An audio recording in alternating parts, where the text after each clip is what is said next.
Dobrý deň, vítajte pri sledovaní relácií Investujeme. Dnes sa budeme rozprávať trošku sumarizačne o tom, čo nás čaká v budúcom roku. Viac si na to pozrieme nielen z toho investičného hľadiska, ale pozrieme sa aj na geopolitiku. Viac už s mojím dnešným hosťom a je ním Lukáš Parízek, predseda Rady slovenských exportérov. Dobrý deň, vítajte. Dobrý deň, ďakujem za pozvanie. Už ste boli naším hosťom prednedávnom, kde sme sumarizovali americké voľby, ktoré výrazným spôsobom môžu ovplyvniť fungovanie aj teda finančných trhov a teda kapitálového trhu ako takého. Mnohí analytici to odhadujú, že to, že Donald Trump je opäť prezidentom, znamená opäť raz hrozbu obchodných vojen, jednak z Ameriky, ale teda aj ako proti váhu tej obchodnej vojny, opäť raz teda aj od nás. Čo môže spôsobiť teda veľké otrasy na finančných trhoch? Myslíte si, že k tomu vôbec dojde? Už sme videli teda aj jeho prvé pôsobenie a akým spôsobom fungoval, či toto je reálne v tomto čase? Uvidíme. Už sme hovorili o tom, že existujú určité pozičné hry v politike pred voľbami, tesne po voľbách, pred tou inauguráciou a možno potom v tej realite, keď príde k tomu reálnemu riadeniu krajiny. Samozrejme, už je to čoskoro v januári, takže dozvieme sa čoskoro, ale určite sa dá očakávať to, že prezident Trump bude tvrdo zastávať ten taký, povedzme, prvotný bezprostredný záujem Spojených štátov amerických, a to najmä teda aj v tej ekonomickej oblasti. Čiže ja si myslím, že určite niektorá časť tých slov naplnená bude. V akej miere budú tie clá, tarify a tie obchodné prekažky implementované, či už vo vzťahu k Číne alebo k Európskej únii, uvidíme. Zaujímavé je, že on to avizuje v podstate na všetky strany, dokonca aj na Kanadu, Mexiko, Európsku úniu, Čínu a tak ďalej. Takže tam potom vzniknú určite aj nejaké recipročné opatrenia, nejaká odozva. Ja si osobne myslím, že ide aj o to, že či v podstate sa zavedú clá na také štandardné komodity, ktorých je veľa, povedzme, nerastných surovín v rôznych krajinách sveta, alebo či sa budeme baviť, alebo teda, aby sme rozlišili aj to, keď je to aj na produkciu s nejakou vyššou pridanou hodnotou, pretože ja si myslím, že to, čo hlavne teda Európska únia exportuje do Spojených štátov amerických, tak sú skôr produkty s vysokou pridanou hodnotou. Na tých sa to samozrejme odzrkadlí v cene, ale nemyslím si, že to úplne ten obchod zastaví. Jednoducho sa to predraží, ale ak bude stále dopyt po tých riešeniach a po tých finálnych produktoch, tak to má väčšiu šancu prejsť, ako keď zvýšite clo bezprostredne, povedzme, na nejakú komoditu ako hliník alebo nejakú nerastnú surovinu, tak vtedy viete výrazne podľa mňa ten obchod obmedziť. Takže uvidíme, každého sa to dotkne inak, ak to bude implementované, ale ťažko predpokladať alebo ťažko dnes odhadnúť, do akej miery a v akej výške tie clá alebo nejaké iné opatrenia budú realizované. No každopádne analytici už hovoria o tej vysokej volatilite, ktorá bude na trhu z toho, že presne nevieme a keď to príde, tak opäť raz to zasiahne tie trhy. Ak sa pozrieme na teda komodity alebo tie aktíva, ktoré budú vyhrávať v roku 2025, tak je zaujímavé, že výrazným spôsobom bude rásť cena zlata, ktorá by sa podľa rôznych odhadov bank svetových mala dostať na úroveň $3,000 za uncu. Zároveň teda, keď sa niečo takéto deje a keď práve pri zlate vidíme, že taká rekordne rastie tá jeho cena, tak vtedy musíme spozornieť, pretože geopoliticky sa niečo deje, lebo rastie zlato v čase politickej alebo teda geopolitickej neistoty. Hrozí svetu teda veľká politická a geopolitická neistota v roku 2025, keď sú takéto veľké predikcie, vysoké teda rastu zlata? Neviem povedať, že alebo nemyslím si, že by musela byť nejak výrazne situácia iná oproti tej súčasnej. Je to skôr tak, ako som povedal, že sú to určité pozičné hry, možno testovanie trhov, bank, finančných inštitúcií, ako budú reagovať. Vidíte, že dnes stačí jedno vyhlásenie o čomkoľvek a okamžite vidíte sinusoidu, či prepadu alebo rastu nejakých konkrétnych komodít alebo nejakej konkrétnej ceny. Samozrejme, že analytici vedia toto lepšie vyhodnotiť a z tej historickej perspektívy samozrejme to zlato predstavuje určitú konzervatívnu takú bezpečnú investíciu a vtedy v tých nestabilných dobách počas inflácie a počas jednoducho volatility tých akcií a iných typov investícií, tak to zlato je proste ten taký štandard, ku ktorému sa ľudia potom berú ako takú najbezpečnejšiu možnosť investície. Čiže ja si skôr myslím, že to je jednoducho nejaká bezprostredná reakcia na tú retoriku, ktorá dnes je.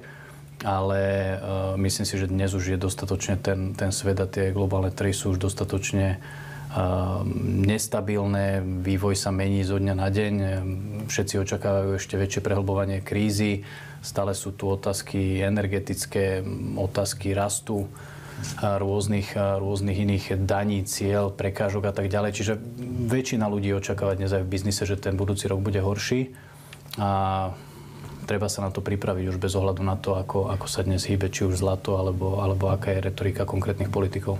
Poďme sa pozrieť na Slovensko. Aká je slovenská ekonomická diplomácia? V akom stave v súčasnosti?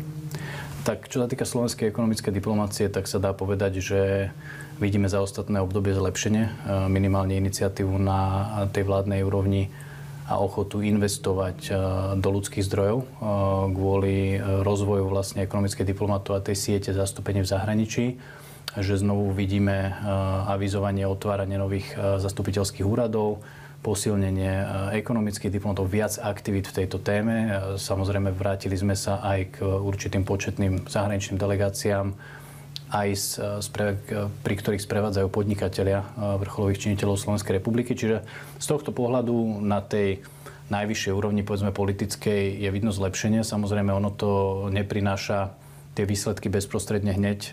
Jednoducho treba tú sieť rozšíriť, ten systém ďalej zveľaďovať, nastavovať a o pár rokov tá investícia do tých ľudských zdrojov a do týchto aktivít sa vráti a bude sa ukazovať v rôznej miere v rôznych teritoriách. Ale určite sa teda dá zhrnúť a počiarknúť to, že je to lepšie, ako to bolo predtým z pohľadu toho, že naozaj nie len je taká retorika, ale sú aj také skutky a teda verím, že keď sa k tomu bude naozaj systémovo pristupovať, tak o pár rokov uvidíme aj pozitívne výsledky. Áno, to väčšinou s takým neskorším časovým oneskorením prichádza. Keď sa pozrieme na Radu slovenských exportérov a to, akým spôsobom vy v tomto smere viete aj pomáhať tým slovenským exportérom, čo sa vám za toto obdobie podarilo? V ostatnom období také najdôležitejšie, by som povedal, dva výstupy, ktoré sa nám podarilo realizovať, bolo exportné fórum, ktoré sme robili v spolupráci s Ministerstvom zahraničných vecí a európskych záležitostí v Žiline, ktoré malo rekordnú účasť, viac ako 400 účastníkov zo súkromného sektora. Zišli sa tam aj slovenskí diplomati zo zahraničia, takže bola možnosť priamej interakcie a možno nielen teda navnímania, ale aj komunikácie tých očakávania a požiadaviek toho súkromného sektora vo vzťahu k štátu. A toto je každoročná aktivita a podujatie, ktoré Ministerstvo zahraničných vecí organizuje a my sme radi v Rade slovenských exportérov, že sme mohli spolu organizovať toto podujatie a tešíme sa do budúcna na možnosti a ďalšiu spoluprácu v tomto smere. Ale zároveň sme zorganizovali aj zatiaľ najväčšiu V4 business konferenciu Vyšegrad for Business, ktorú organizujeme už 3. rok. Tento rok bola organizovaná v Budapešti a taktiež mala rekordnú účasť, ale čo je dôležité, že aj z úrovne ministrov, maďarský minister zahraničných vecí a slovenský minister zahraničných vecí sa zúčastnili tohto podujatia, čo vyeskalovalo určitým spôsobom aj účasť, ale aj tú vizibilitu a ten taký nejaký tú komunikáciu tej značky Vyšehradskej štvorky. A myslím si, že toto je veľmi dôležité v dnešnom období aj pre našich podnikateľov, pretože aj tí exportéri, oni bezprostredne zväčša spolupracujú najmä s tými trhmi, ktoré sú susediace, pretože sú blízko, je tam dobrá infraštruktúra, je to za rohom, takže poznáte si aj tých partnerov a ste naučení pracovať najprv s partnermi v regióne, až potom v podstate idete do toho sveta. A Vyšehradská štvorka zažíva politickú krízu v ostatných rokoch a práve takéto podujatie nám ju pomáha scelovať a dávať dokopy. No a zároveň je dôležité počiarknúť to, že región Vyšehradskej štvorky má viac ako 300 miliard obchodný obraz s Nemeckom, čo je najväčšia obchodná výmena v rámci Európskej únie medzi týmto našim regiónom a najsilnejšou ekonomikou EÚ, takže určite to spĺňa tie parametre a tú dôležitosť počiarkuje aj tento fakt. Hovoríme o stretávaní, o tej diplomácii. Možno taký bežný divák si to úplne že nevie predstaviť, respektíve aby sme mu teda vedeli aj vysvetliť to, keď stále vidí štatistiky konkurencieschopnosti, akákoľvek vláda bola pri moci, že sme vlastne v posledných rokoch klesali v rámci konkurencieschopnosti Slovenska oproti teda ostatným krajinám. Ako v tomto smere pomôcť aj napríklad touto ekonomickou diplomáciou?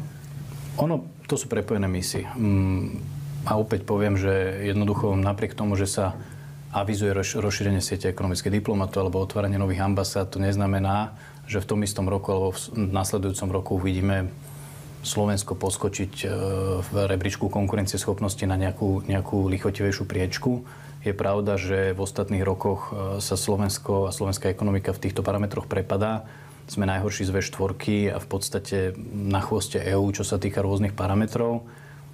Tie problémy sú systémovejšie. Samozrejme, že má na to vplyv aj tá globálna ekonomika, tá nepredvídateľnosť, tie problémy v tom automobilovom sektore, tie problémy nemeckej ekonomiky.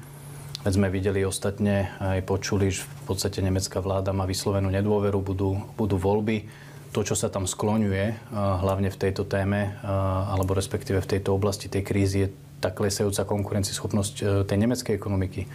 A Slovensko je na ňu mimoriadne, tak ako aj ostatné krajiny V4 naviazané, takže je tam aj tento priamy, alebo možno aj sekundárny efekt z pohľadu cez tú prízmu tej nemeckej ekonomiky, ale z dlhodobého hľadiska neboli vykonávané také kroky, aby bolo rozložené to riziko, či už v tej sektorovej alebo teritoriálnej oblasti, takže my sa už potom nemôžeme čudovať, že jednoducho pri akomkoľvek ďalšom vývoji negatívnom na tých globálnych trhoch my to cítime ešte viac a čo je na tom najhoršie, je, že to v podstate ani nemáme vo vlastných rukách, ako to ovplyvniť. Je určite dobre to, že slovenský diplomat Maroš Šefčovič ako komisár má portfólio zahraničného obchodu na úrovni Európskej únie.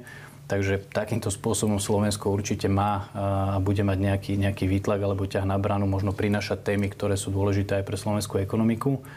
Ale jednoducho žiadne bezprostredné opatrenia túto situáciu nevyriešia hneď, ale jednoducho myslím si, že treba viacej systémovo a strategicky rozmýšľať do budúcna a jednoducho tak tú ekonomiku budovať, aby nebola naviazaná ani na jeden sektor a ani nie na jeden nejaký trh najväčší v rámci Európskej únie.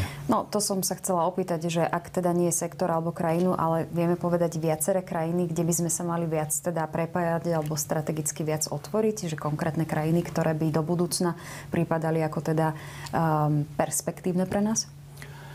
Určite sú to aj tie trhy, na ktorých sme videli tú zvýšenú politickú aktivitu alebo aktivitu vlády v ostatnom období, ako Brazília, Čína, či už to krajiny globálneho juhu, ale jednoducho všetky trhy mimo Európskej únie, kde má slovenská ekonomika určitú výhodu konkurenčnú, pretože tu my máme hlavne teda, čo sa týka našich výrobkov v týchto teritoriách, tak tam treba diverzifikovať a snažiť sa otvárať tie dvere všade.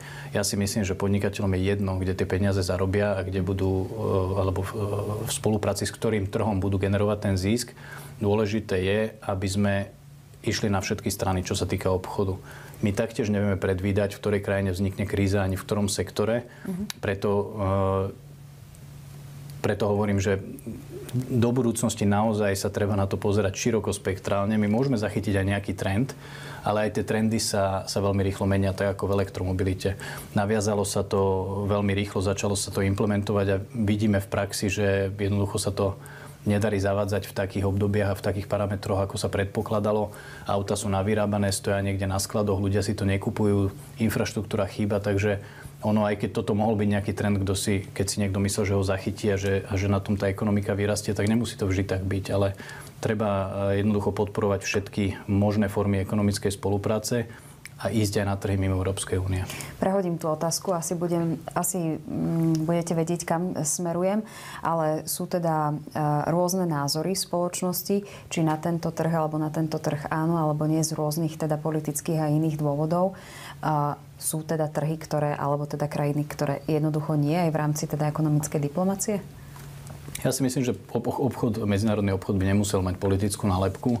Samozrejme, že tam, kde je trh sankcionovaný, tam, kde sú ekonomiky možno určitým spôsobom nie napojené na tie finančné mechanizmy a globálne trhy takým spôsobom ako zvyšok sveta, tak tam by som neodporúčal ísť, pretože je tam väčšie riziko, je tam vždy predražený ten obchod, finančné transakcie sú komplikovanejšie, logistika je komplikovanejšia a taktiež v takých teritoriách sú väčšinou tiež tie obchodné bariéry stále vo forme rôznych ciel a rôznych opatrení a bariér, ktoré musí ten podnikateľ prekonávať.